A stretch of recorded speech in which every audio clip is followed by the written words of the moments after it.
Imagine that you wake up someday in a house that is not yours. Meanwhile, everyone's acting as if everything was normal. There's even someone who claims to be your husband.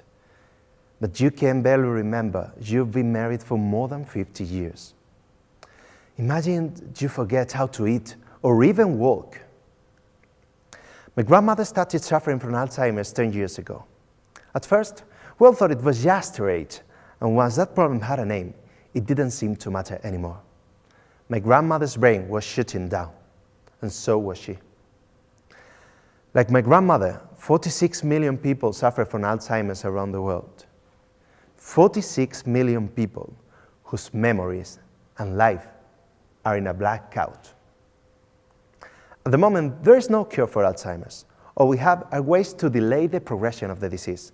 So an early and accurate diagnosis is paramount. The question is, how can information technologies help in this task? Well, currently doctors use lots of medical images like this to check which brain regions are shutting down and relate these patterns to the progression of the disease. But the procedure is long and requires an expert eye. However, we know that computers are really good at discovering patterns, even those that are invisible to the human eye.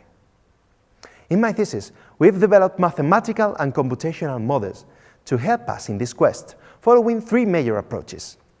First, they can automatically identify which brain regions are shutting down. Second, they can help us to analyze the texture of these regions. And finally, they can even unfold internal details of the brain as if they were a map. When applied to medical images, these models give us information about the blackouts and their relation to the progression of the disease. Thanks to this, we can accurately predict the onset of Alzheimer's and therefore create alerts so that doctors can make an earlier diagnosis. We can even get complementary information to help us to more fully understand not only Alzheimer's, but many other neurological diseases. And we can even use these models to simulate brains that model the disease progression, and that could be used to train the future professionals. We can't cure Alzheimer's yet, but with an earlier diagnosis, we can improve the life expectancy and the quality of life of millions of people around the world. And that's something they won't forget.